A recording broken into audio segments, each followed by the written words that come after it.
ఒకప్పుడు పచ్చని చెట్లతో నిండిన ఆహ్లాదంగా ఊపిరి తీసుకునే అడవి అమరవనం. ఆ అడవిలోని జంతువులు అన్యోన్యంగా జీవించేవి. వాటిలో ఇద్దరు స్నేహబంధంతో కలిసిపోయినవారు: తాబేలు బాలరాముడు మరియు నక్క జలధర. బాలరాముడు నెమ్మదిగా నడిచే శాంత స్వభావం గల తాబేలు. అతని మాటలు నిదానంగా అయినా ధైర్యంతో నిండి ఉండేవి. మరోవైపు జలధర తెలివిగా మాటలతో ఆడేసే చాకచక్యమైన నక్క. వీరిద్దరి మధ్య ఉన్నది శారీరక సామర్థ్యాల స్నేహం కాదు, అది నమ్మకం, పరస్పర గౌరవంతో కూడిన గాఢమైన బంధం. వేసవి వస్తే జలధరకి నీటికోసం తాబేలుగొట్టిన నీరు తాగేందుకు సహాయం చేసేవాడు. వానాకాలంలో తాబేలు అడవిగుట్టల మధ్యలో చిక్కుకుపోతే నక్క వచ్చి తన కోపంతో దొరల్లికూడా మాటల్తో మాయచేసి కాపాడేవి. అందుకే అమరవనంలోని జంతువులందరూ వీరినే స్నేహదృక్పథంగా భావించేవారు. అయితే ఒకరోజు ఆ అడవిలోకి ఒక భయంకరమైన గద్ద గరుడవేణి ప్రవేశించింది.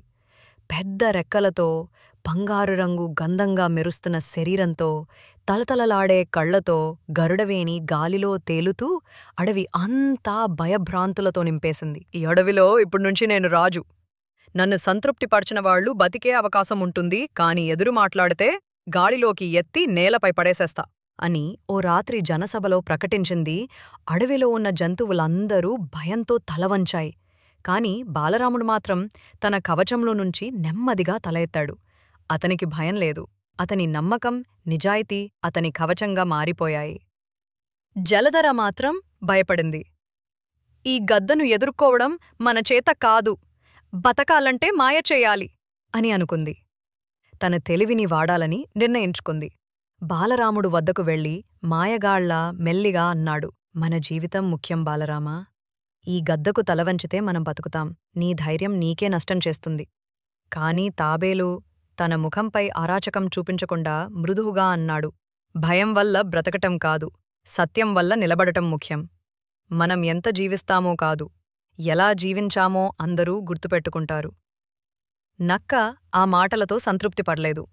దూరంగా వెళ్లి గద్ద వద్దకు చేరింది. ఓ గరుడవేణి, నా స్నేహితుడు నీ అధికారాన్ని అవమానిస్తున్నాడు, అతనికి శిక్ష ఇవ్వాలి. గద్దకు ఇది నచ్చలేదు. వెంటనే తాబేలు వద్దకు వెళ్ళింది. తాబేలు నెమ్మదిగా మాట్లాడాడు: ఈ అడవి అందరిది.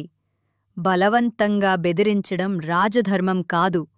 నీవు పాలించాలంటే ప్రేమతో పాలించు. భయంతో కాకుండా విశ్వాసంతో నీ స్థానం సాధించు.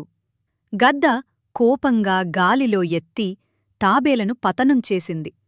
కాని తాబేలు తనను తన కవచంలో దాచేసుకున్నాడు. గద్ద ఎన్ని ప్రయత్నాలు చేసినా తినలేక విసిగిపోయింది. చివరకు విరమించి వదిలేసింది. ఆ ఘటన చూసిన జంతువులు ఊపిరి పీల్చాయి. కాని నిజంగా కలవరపడ్డది నక్క జలధర. తాబేలు మట్టిలో కుప్పకూలిపోతే తనవల్లే మిత్రుడు నష్టపోయాడని తెలిసి తలదించుకుంది. తాబేలు నెమ్మదిగా తన కవచం నుంచి తల బయటపెట్టి జలధరను చూస్తూ నవ్వాడు: నీవు నన్ను మోసం చేసినా నేను నిన్ను ద్వేషించను జలధర. ఎందుకంటే మానవత్వాన్ని నేర్పడం కూడా నిజమైన స్నేహితుడే చేస్తాడు. నక్క కన్నీళ్లు పెట్టుకుంది. తాబేలు ముందు కూర్చుంది. నాకు నేనుగా ఉండేలా చేసి నిజాయితీ విలువ నేర్పిన స్నేహితుడివి నీవే అని అంగీకరించింది. ఆ రోజునుంచి అడవిలోని పిల్ల జంతువులకు స్నేహంపై మొదటి పాఠం చెప్పబడ్డది. బలమే కాదు, నిజాయితీతో ఉండే ధైర్యమే మిత్రత్వానికి పునాదిగా నిలుస్తుంది.